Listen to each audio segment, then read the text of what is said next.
This episode is brought to you by Indie Insights. Indie Insights is our bi-weekly newsletter and love note to the film industry, movies, and the creatives that make them, not to mention you, our esteemed listeners. Inside, you'll find curated industry trends, articles, exclusive commentary, and underappreciated films from filmmakers like you worldwide. And the best part is that it is completely free. So join today at www.bonsai.film. It takes just a few seconds. And once you sign up, you'll get the very next newsletter on Friday morning. It's that simple. Go to www.bonsai.film to get Indie Insights, our bi-weekly newsletter, and join a network of film creatives just like yourself. And don't worry, we'll never sell your information or spam you with a bunch of nonsense emails, just the bi-weekly film industry goodness you need. And if you ever tire of Indie Insights, simply unsubscribe. No gimmicks, no games. So go to www.bonsai.film to get Indie Insights for free.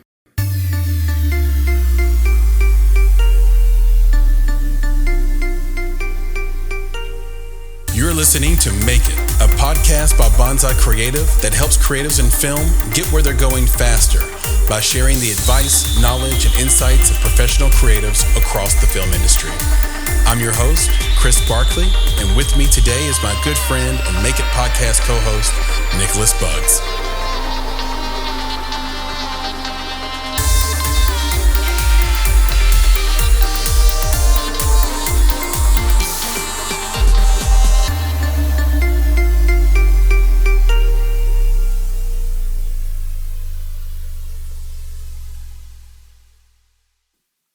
Hello. Chris here with another episode of the Make It podcast. And this is an Indie Talk week. And that means I'm here with my co-founder and my good friend, Nick Buggs. Nick, say hello. Hello. How pregnant art thou pauses? Speaking of pregnant, let's talk about R. Kelly. Now, we know that R. Kelly had a song named Pregnant. It featured Robin Thicke and it featured Tyrese and one other, can't remember the third person. The Dream. Yeah, it featured The Dream. It's a ridiculous song. Oh, you probably produced that track. Yeah. Yeah, I do recommend you go listen to it. It's on the 2009 Untitled album from R. Kelly. And it's ridiculous, but so entertaining in its ridiculousness. This week, he was convicted on 6 of 13 additional charges, and this is probably the last time we will hear about him.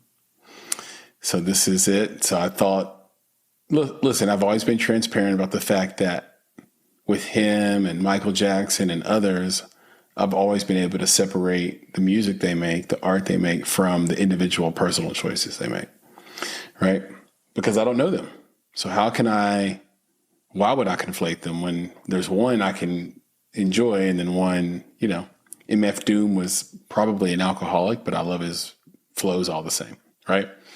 Yeah. So, but here's the deal. I was thinking about this. This has been a busy week, eventful week.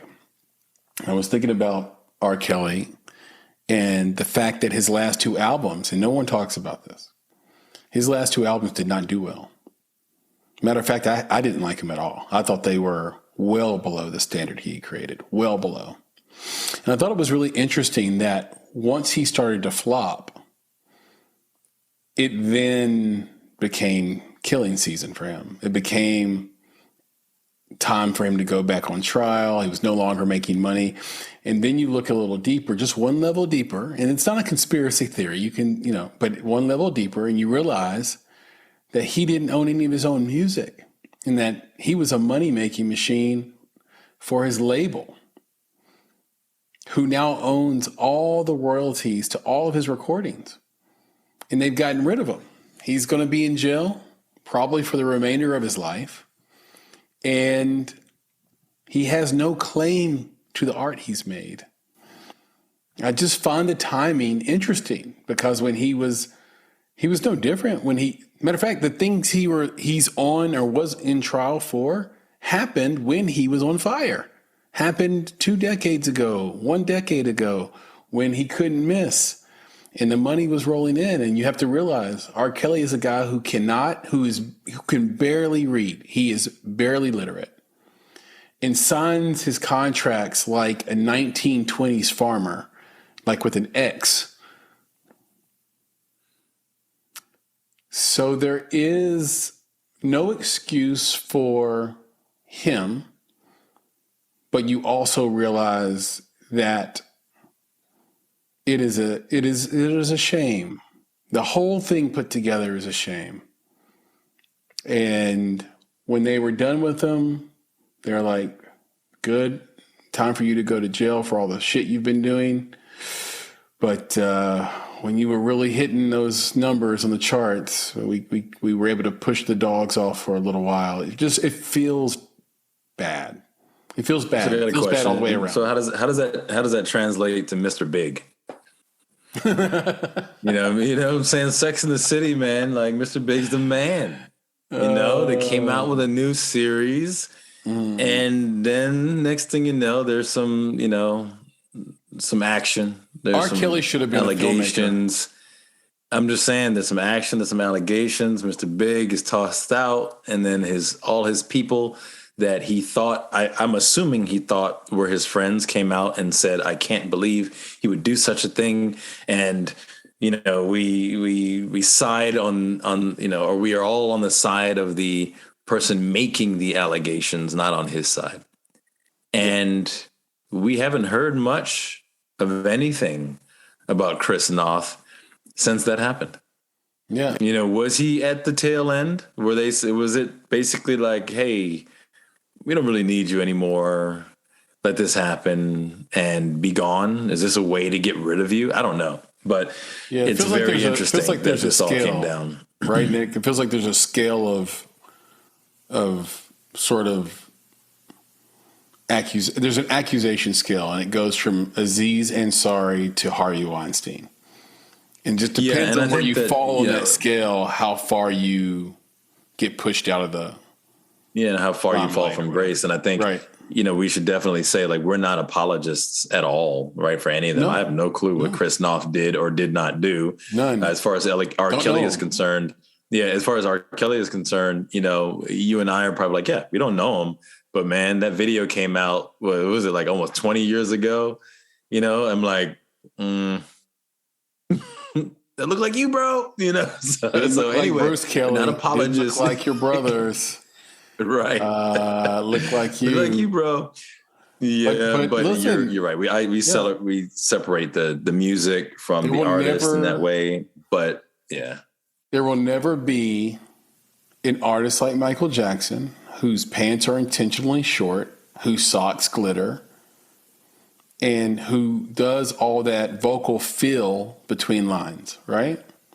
People try to copy and who sings, honestly, and who sings about what he sings about. I mean, honestly, that's one of the, not to, again, as a further the tangent here, if you will. But with Michael, honestly, I haven't heard anybody singing about. We never will. He sang about. We never will.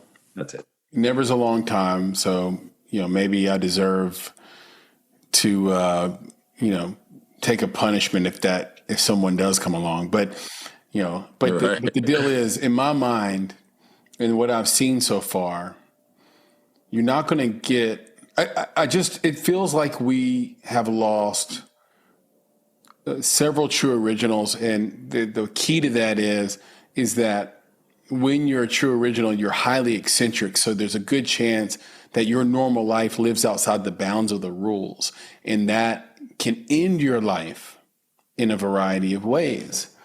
And with R. Kelly, I mean, here you have an R&B singer who's so cinematic in his writing. If you are a fan, you know exactly what I mean. And yodels. He yodels when he sings. He has that song. He has a few songs where he yodels. He's feeling on your booty. He yodels at the end. I don't even want to go there. It's a hilarious connection that you just made between yodeling and the title of that song. So it's just kind of like, you can't even like. He also yodels on a song called Echo. Where he's like, oh, I want to hear you echo, echo. Yeah. Orale, orale, orale. That's what he does. Here's a guy who he wrote a song on the spot called Sex Dolphin. There will never be another guy like this. Got it. It's set. Tupac. They have tried to recreate Tupac, meaning the record labels. They have tried to recreate Tupac for over 20 years. They can't do it. They keep trying and they can't do it because he really believed what he was saying. He was authentic. You can't pretend to be a revolutionary. It's either in the blood or not. You were either raised by a Black Panther or you weren't. And if you weren't, you can't be him. No matter if you try to deepen your voice and sound hard on the record, it doesn't matter. Like, you see what I'm saying? So, like I said, it's sad all the way around. And, positive energy. Now it's making me want to look up Chris of R. Noth. Kelly. Positive energy for Chris Noth. But I'm looking. I want to look up Chris Noth and find out what's going on with him. It's a story that just fell off the face. Just fell off the face. Yeah. While the Army Hammer thing, he's trying to sort of rebuild himself. He's done his PR's done a great job of just keeping him out of the news. That guy's working at timeshare on an island right now. Yeah, and I'd say good luck to him. Again, I don't know him, but when it comes to Army Hammer and that his entire family, I think they will be releasing I don't know if it's a docu-series or it's just a film, basically about the family, right? So, and it is going to be very damning, right? So it's based off of, I think the sister, it's Army Hammer's sister's memoirs. I think that's how it works. But basically, it's a very damning account of the entire family. I mean, I think they've talked about, I don't want to stretch it too far. She's like the new Mary Trump. Yeah, but it's basically like, there's cannibalism. There's all sorts of things that are happening that she's bringing out to the forefront. And, Army Hammer may or may not be drawn into that. I'm not sure. But yeah, it's interesting to watch all of these stories coming out. And there's an anti movement, right? So, what I mean by that is that all of that stuff that was okayed in the past, right? And I think it's a lot of it is the narrative around it is the powerful white man narrative, right? Like that's who was successful, that's who controlled things, that's who owned things when it comes, especially to film and entertainment. Now the new narrative is that, especially in the Hollywood scene, entertainment scene, it's that there are other people who look different, who love differently, who, come from different backgrounds, and they now need to be celebrated to kind of overcome and erase kind of the sins of the past. So over the past couple of, I don't know, maybe the past year. So I would take it. So we're in 2022, we're almost done. I would say 2021 was really an attack on those who were, feeding off of the industry in very bad ways, right? We saw, there was a movement, there was a Me Too movement. There was a lot of attack on those folks. People were getting canceled, right? There was a whole cancel culture discussion that was much stronger than, even through Netflix films and things that we've seen, right? The conversation about cancel culture, but we're not seeing as much of the cancel culture conversation anymore.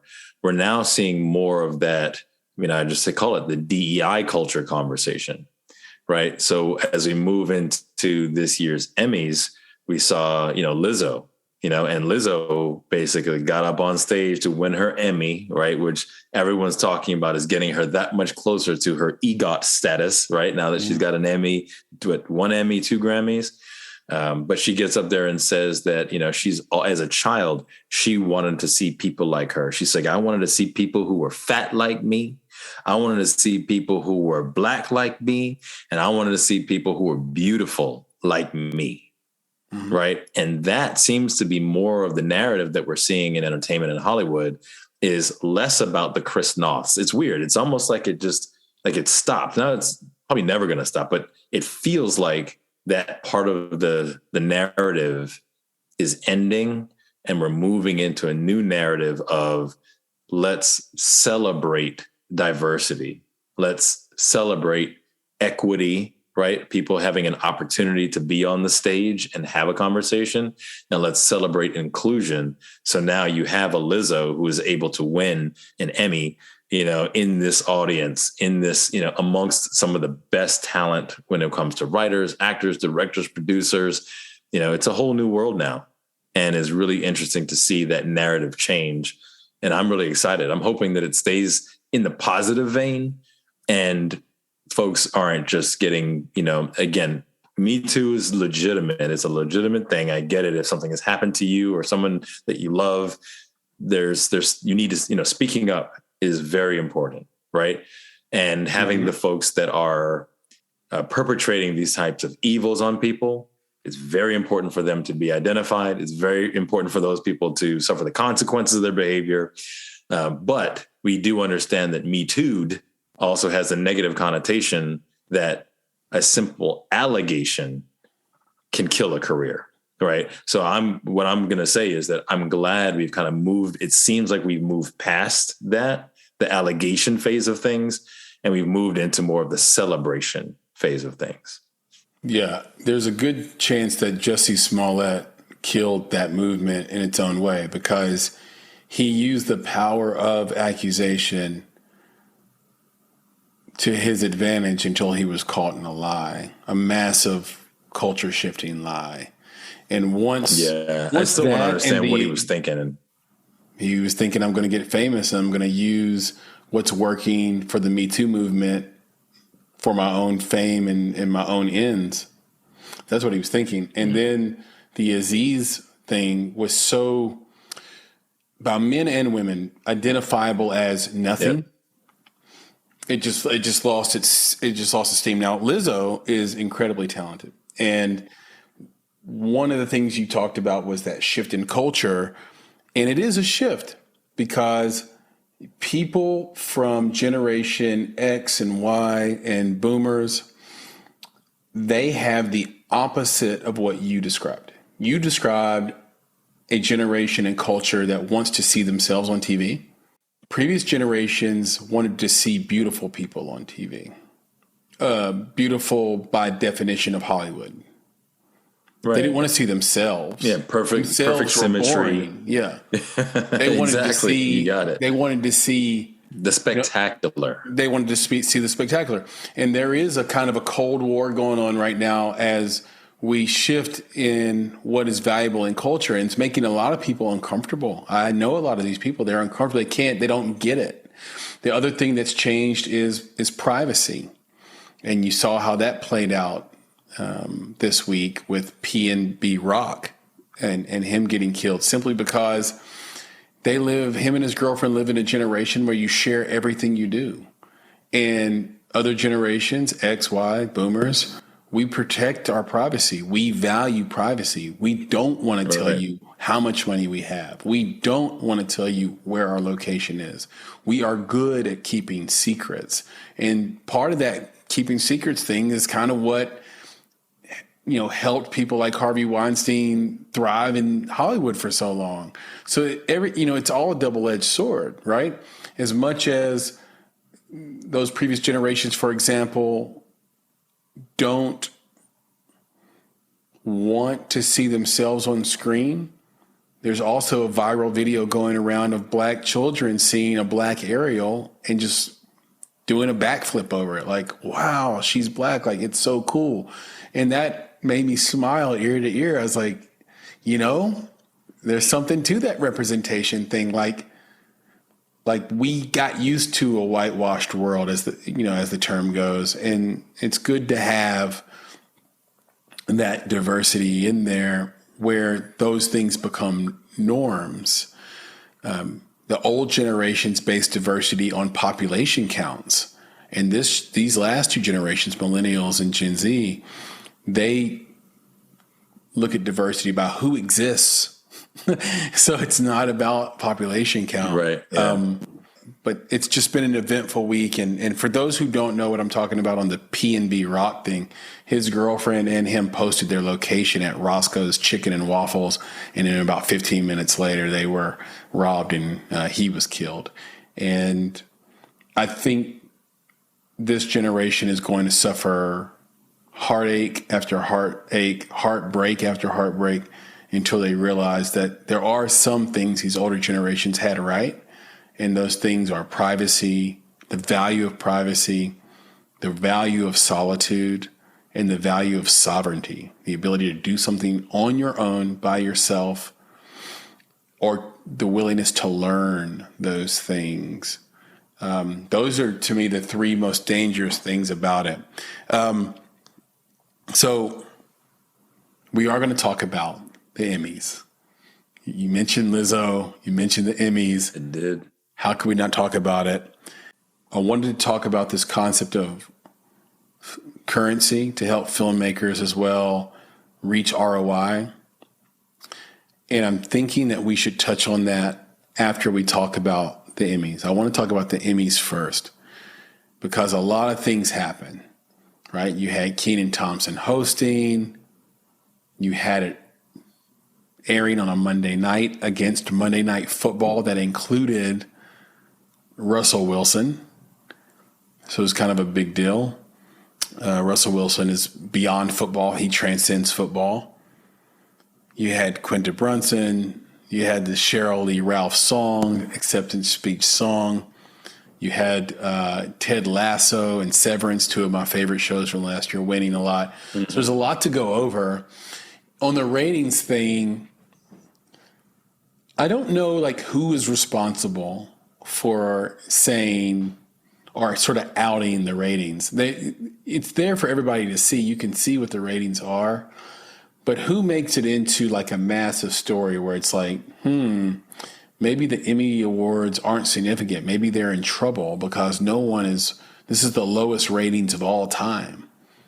Well, how many Emmy Award shows have aired prime time against the opening week Monday Night Football game? Yeah, I would say very few. Very few. And it's a different time. I think that there's probably lower ratings for almost everything. Mm-hmm. Because there are so many visual distractions.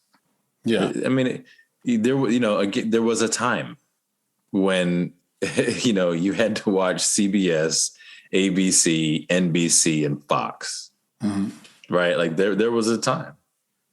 That was it. And I think that they talked amongst each other, even though they were competing.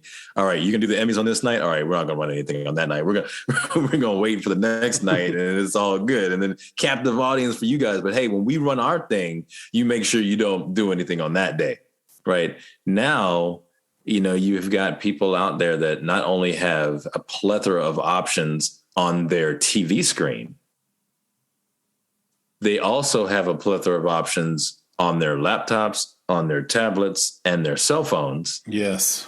And they don't have to watch it live, right? So like, what are the numbers for the day after? Or what are the numbers for the weekend for folks who are like, I'm watching football, but I'm going to record the Emmys and I'm going to watch that later. Right. Right. What are the numbers for that? I don't know. It's a different time, right? You can't even talk about the ratings at this point just because it's just different, right? It's just a different way of watching television. And there's so much content out there to be consumed. It's really interesting you say that because podcasting is perfectly aligned for these times. We look at 7-day run, we look at 14-day run, we look at 30-day run, we look at 90-day run, because some of our podcasts, like with guests, are 2 hours long. Yep. And that's right. it's on TV, it wouldn't be appropriate. Like, people hate to watch movies where it's broken up, where it's like, I'm watched half the movie, then I watch the other half. Podcast, that's totally normal. Like, that's a thing. Like, I'm going to listen to 20 minutes this morning. I'll listen to the next 20 minutes. And somehow it really doesn't hurt the listening experience. I have a theory. Part of me believes that people listen to podcasts the way that we listen to music in a retail store. Do you follow me? Like, in a retail store? Right. There are like these hardcore podcast listeners, which are the core 20% that bring all the revenue, bring all, you know what I mean?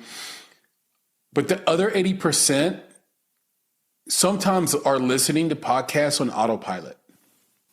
I mean, osmosis listeners, right? Yeah, like they're more comfortable with sound. And they're waiting for like that one sentence or that one awesome quote or that one new thing they learned. But in general, the rest of it's kind of like intellectual white noise. You know what I mean? So it's like you're like, go into a store that has no music playing. It is not cool. It is really difficult to find the right pair of jeans. Like, I cannot find clothes that fit me because you're not playing any music. Right, you don't hear that Vanilla Ice, so it doesn't work for you. Huh? Yeah, it's like, this is not working for me. There are no sweaters in here. Sir, they're right there. I can't see them because you're not playing George Michael. Without the beat, right? Without the beat. Yeah.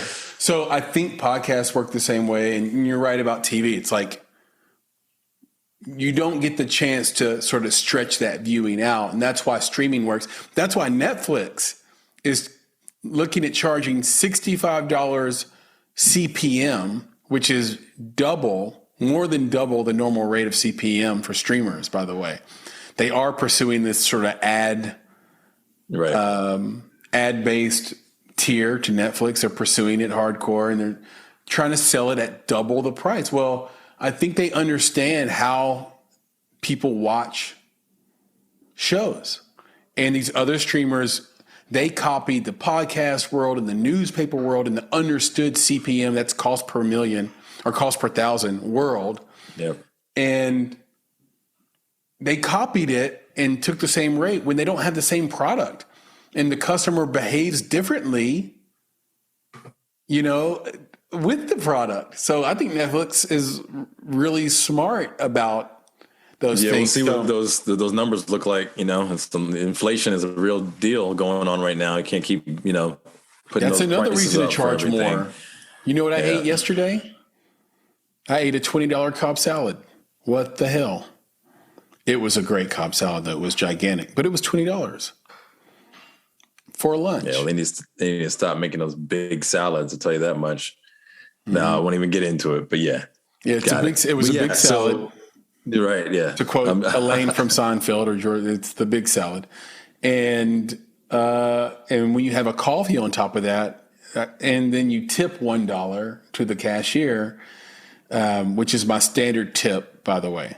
I have found that regardless of service, $1 every time. To the cashier. Additional $1. Yeah, just additional $1 every time, regardless of service. So even if the service is useless or bad or doesn't exist, even if you're self-serving, $1. And then so it Did you evens give yourself out. $1? Evens out. No, but you just, and then at restaurants, I have a blanket number, and this is the beauty of apps, Nick. I have a set number I use, percentage, for all tipping, regardless of quality of service. Good. And I found that it evens out quite well.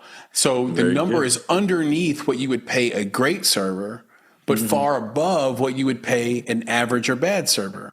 So there's an equilibrium and balance, and it's the same every time. Anyway, back to the Emmys. Tangent king here. Back to the Emmys. Exactly. So yeah, the Emmys. The Emmys have low ratings. I do think they will continue to get lower. I don't think there's a lot of. I don't think the lay public, understands the importance of the Emmy Award.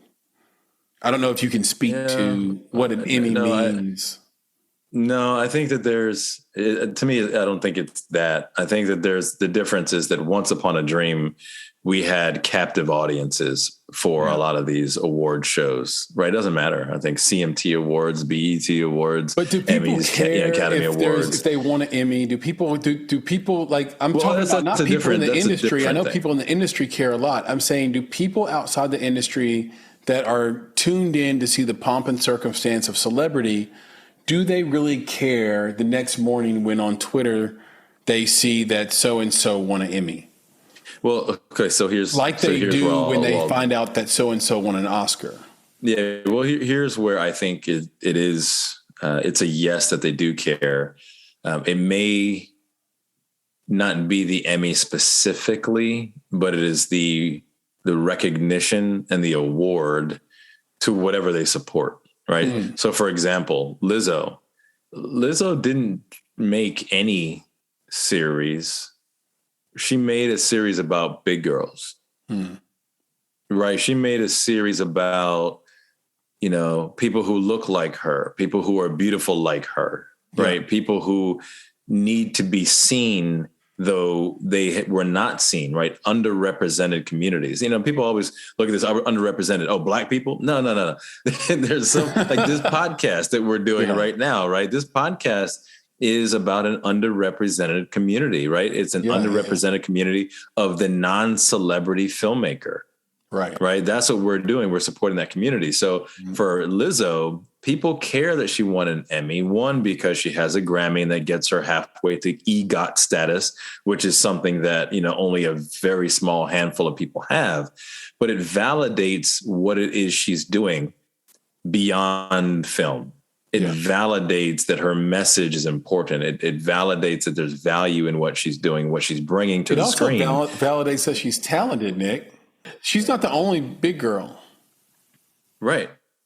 So she's doing something. We can't ignore that currency. Yeah. So that's she made a big girl thing that was good. It wasn't just and she's competing that she's against black and things. Big, Exactly. She's competing against other things. And I think that's why I do believe that, folks who are interested in those people are interested in those awards. I don't believe that there's a large population anymore of people who are just interested in the award, right? Again, we were captive, so that is the thing that was on. There wasn't anything else on. That was the biggest show, right? You would see all your favorite celebrities either performing, during the show or on the show or at red carpet. And, you could root for them. We don't have that captive environment anymore. So I don't know that we do have a lot of people in the mainstream public who are as interested about the Emmy as they are interested about the people and their journey and the stories that they're telling. Yeah. And I don't even know if it's the people. Easy test. Can you tell me individuals who won Emmys the previous year? And for me, I really have a tough time with it. I could tell you shows that won Emmys, like Succession, like Ted Lasso, who killed again this year. Like I mentioned earlier, Severance. I remember those shows, and I think people are interested in shows that are winning Emmys because there seems to be a baked-in validation. Like, I am validated that this show is great, and I'm the one watching it because there's so many shows to watch. It's like you literally can be watching 3 shows that no one's ever heard of. I was watching a show last night that Sal was put on, and it was called, what is it? It's a British show called I don't know. It's like what is it called when? Was it a period piece? No. What is it called when? Well, kind of. It's a series, but what is it called when a woman, not a doula? It's called The Midwife. That's why I asked you. It's a period piece from the 1950s and 1960s. It's a midwife. It might be called The Midwife or the Mid-Nurse or something like that. No, it's called The Midwife. Yeah. Well, I don't know if it is. I don't know if that's the name of it. Anyway, it has 11 seasons. I've never even heard of it. It's on its 11th season. I've never heard of the show. So it must be doing pretty well to have 11 seasons. That's So that's my point. So I think people remember shows and not people. Well, I think it's a potentially a combination. Well, Jason Sudeikis, I mean, I think Lizzo. And then for me, people, I think there is a lot of support behind not just Abbott Elementary, but I'll remember Quinta Abbott Brunson. Elementary. And now Quinta Brunson. And maybe I'll remember Quinta Brunson. But she's kind of having a moment right now anyway. So maybe that's why I'll remember her. But I'll definitely remember Abbott Elementary. And we'll remember Cheryl Lee Ralph because she sang. Well, I think that, yes, she sang, but it was, I think that I'm very happy that, the video of her acceptance speech is going viral. Yeah. And it's so for so many reasons, I think that there was just such strong emotion, because you wonder something like that when someone performs like that. To me, that's the heart of a performer.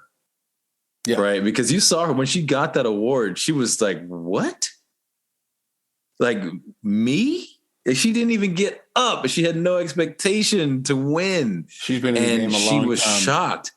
Yeah. And yet when she got up on stage, she let it out as a performer, right? This is something that I cannot imagine that she planned that.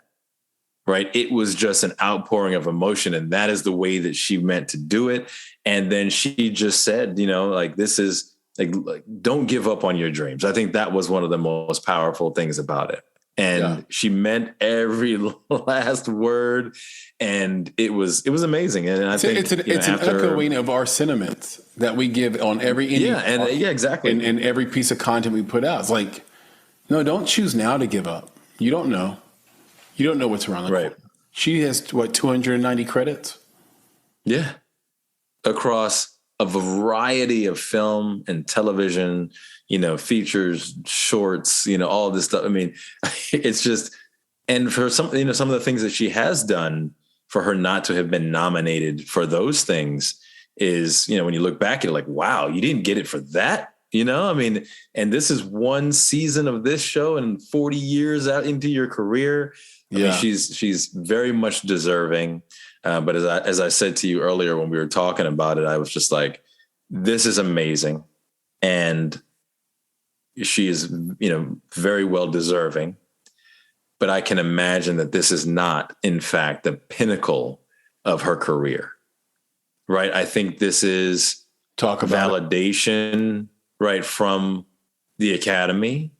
I think this might serve as a validation that she belongs amongst that peer group, right?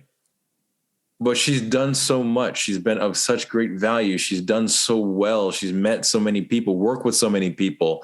I can only imagine how many highs she's had over the past 40 years. My wife still sees her and is like, Sister Act 2.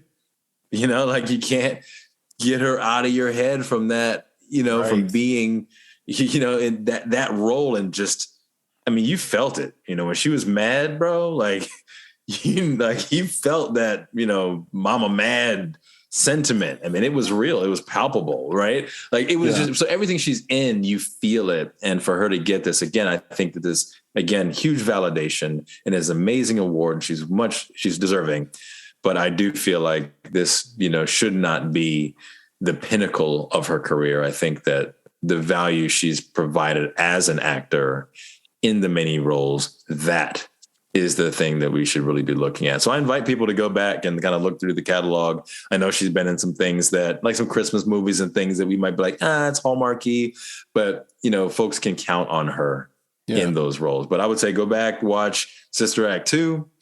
I would say go back and watch The Distinguished Gentleman. And I would say go back and watch Moesha. Oh, yeah. Right. So, so watch those and you'll see that she has been long since deserving of the accolade that she got the other night. Yeah, here. And there are a lot of people who don't win. And as a defense mechanism, they try to play a game. They try to play like a morality game. right? There are a lot of games. There are status games and power games and all this stuff. But they try to play this game where it's like, I'm not doing it for the awards. I don't care about awards. Awards are so superficial. But if you actually put that into your own life, you would realize how important awards are and the function that they serve, which is, or the purpose they serve.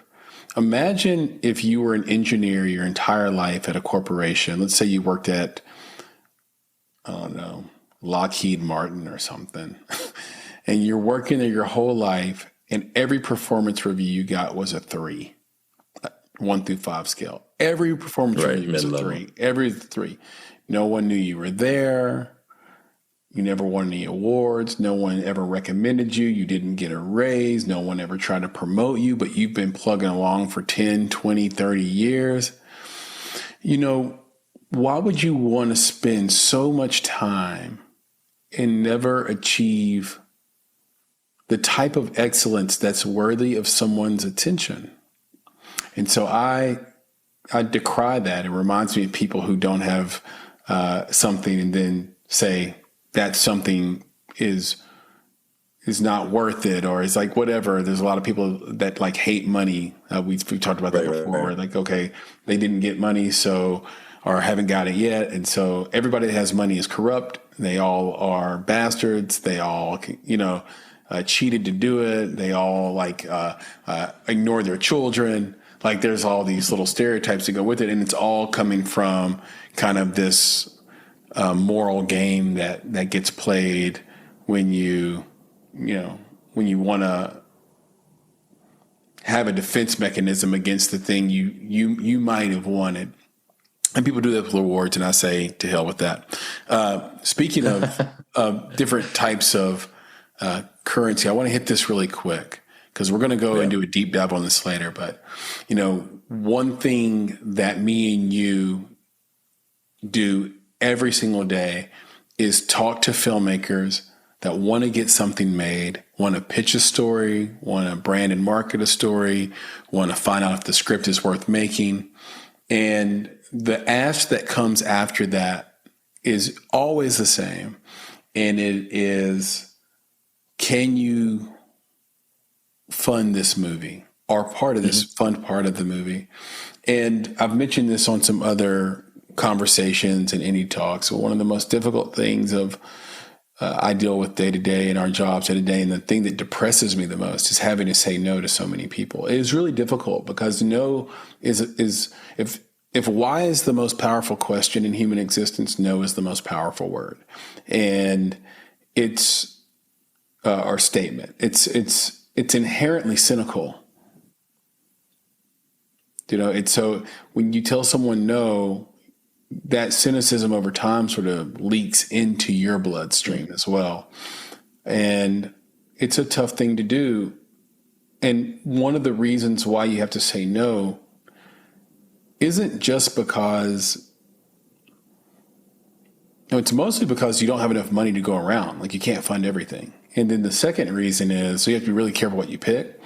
But the second thing is obviously, is the project good or not? But the third thing is, how much currency do you have? And that can be this is something me and the filmmaker Frederick talked about as well, where it's like, how can you go beyond money? And this can be confusing to indie filmmakers and people seeking funding and trying to do a raise, where they say, well, what more do I need than the money? That's all I need. All I need is the money. And it's like, well, no, that just means you have a project that you can pay for. Like, what about the other pieces of currency that make a film's money back? And what do we hear, Nick, when we talk, when we get pitches for ROI? Here are the comps. Here are the things that made money that are just like my movie.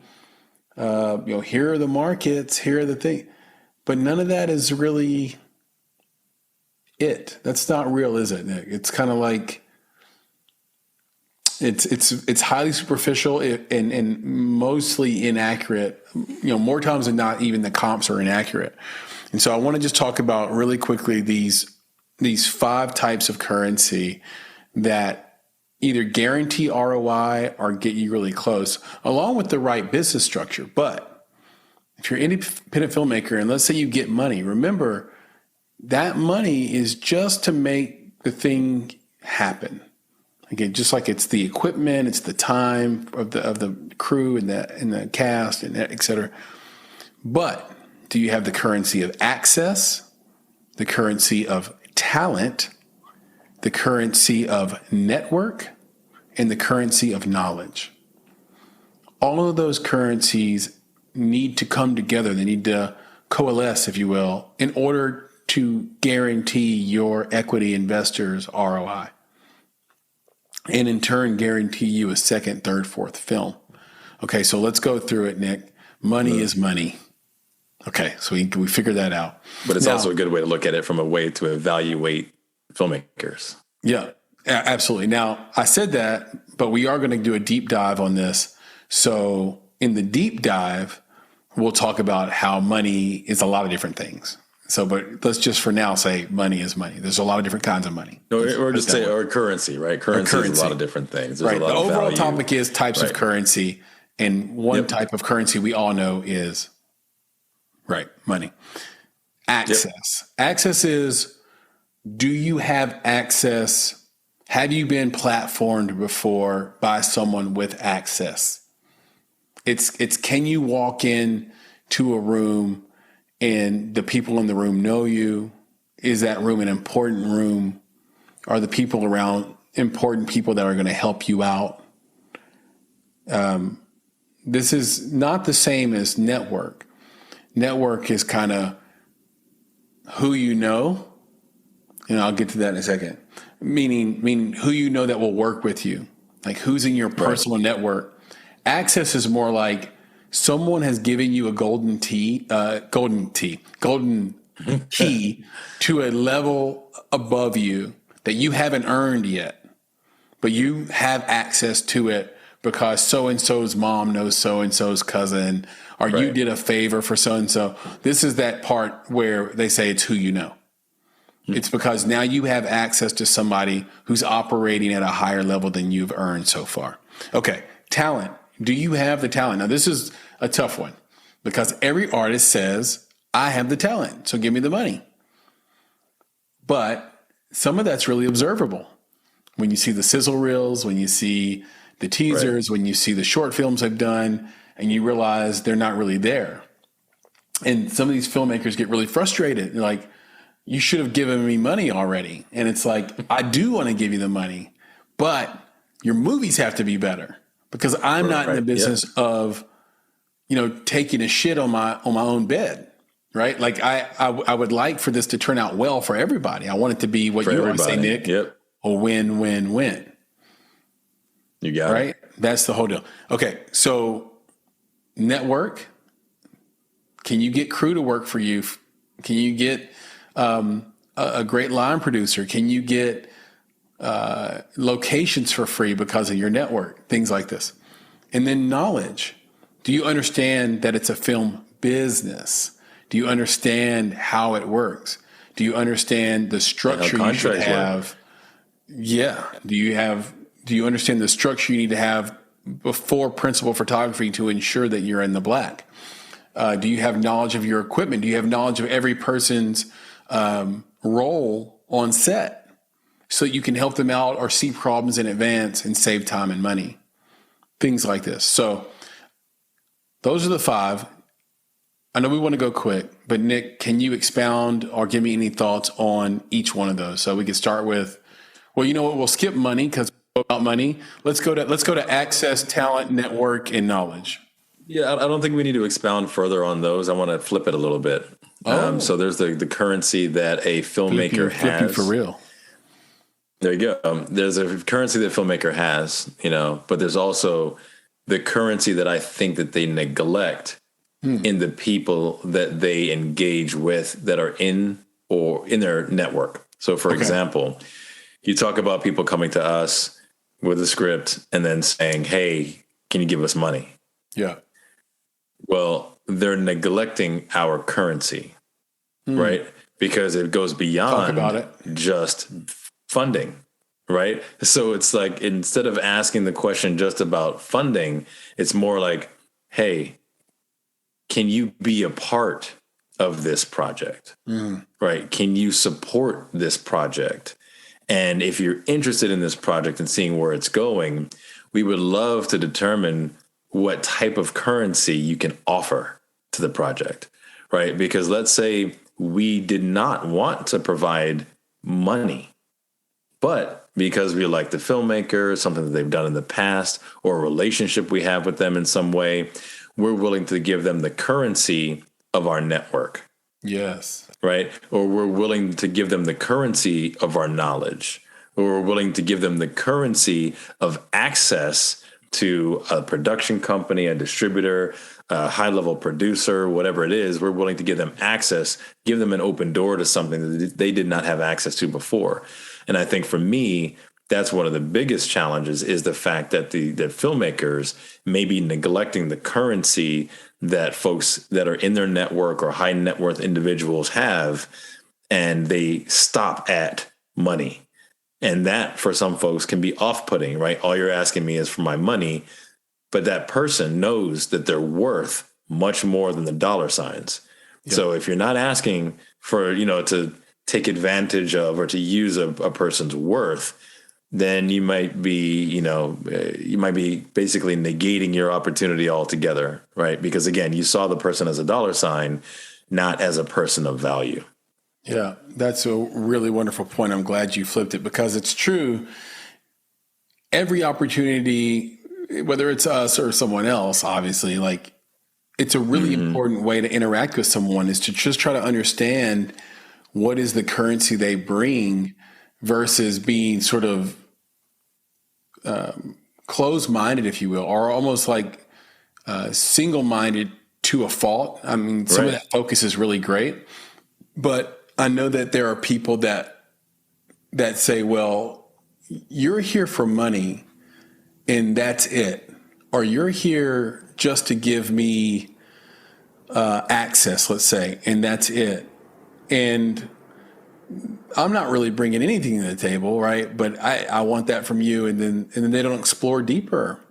And I just think it's a huge mistake to make, and it's a really great point that you bring up. And so we are going to go deeper into this in a future Indie Talk, and we might even talk about it in some other places, like our website, www.bonsai.film, or in our bi-weekly newsletter, Indie Insights, which is taking the country by storm. It feels like people love this newsletter. We get a lot of feedback on it, and we work hard to make sure it happens. Nick, I, and the team at Bonsai. I can already hear the question. The question is, well, how do I become a member of this? How do I read it? Well, you go to www.bonsai.film/subscribe. So that's bonsai.film/subscribe, and you will get the very next newsletter we do. We release these on Friday afternoons, and you'll love it. And look, here's the deal. If you don't love it, just unsubscribe. There's no big deal to it. There's no gotcha here. It is simple. If you love film and you love independent creators, this is the newsletter for you. And if you get tired of that, then just unsubscribe and come back later. You can also reach out to me and Nick for questions about this podcast, or branding and marketing, or advisory producing, or script coverage, or any of the things that we do that you find on our website. You can reach out to us. Nick is at nick@bonsai.film. And you can reach out to me on Twitter. I like Twitter. So you can hit me up at Flame in Your Heart. That's FLAMEINURHEART. And you can find us on social media at _Bonsai Creative on Instagram and Twitter. And search for us on TikTok and Facebook at Bonsai Creative. So all the many ways that you can get in touch with us and find out more about what we're doing here and what we're trying to accomplish. One last thing, I promise I'd be remiss if I didn't mention our Voice of the Filmmaker program. This is a big deal. We have partnered with Women in Film and Television, and we're going to continue to partner with other non-fiscal sponsors, to allow you to donate to a program that will enrich the underserved communities in filmmaking. One of the largest ones is women in film. It's just a reality. It's a sad reality. People think about women in film as filmmakers, and it's still not like a regular feeling, right? It's kind of like that old riddle about female doctors. And we just assume the doctor's a guy, and we just assume the filmmaker's a guy. Well, we're here to put an end to that and help out and enrich the lives of these female filmmakers across the world. And we do that through the Voice of the Filmmaker Fund. And there's going to be so much more attached to this. So keep your ear to the ground on that. You can find out more about that at, again, bonsai.film. So with that, Nick, this has been an absolute blast, as I knew it would be. Yep, as always, man, as always. Yep. And can you leave us with the credo? Of course. And I feel like I should throw a pregnant pause in there. And I should say to our filmmaking friends and family out there, be better, be creative, be engaged. And thank you for listening, Nick. Talk to you soon. Yeah, man, we'll do it again. All right, man. Be good. Yeah, man. Take care. Peace.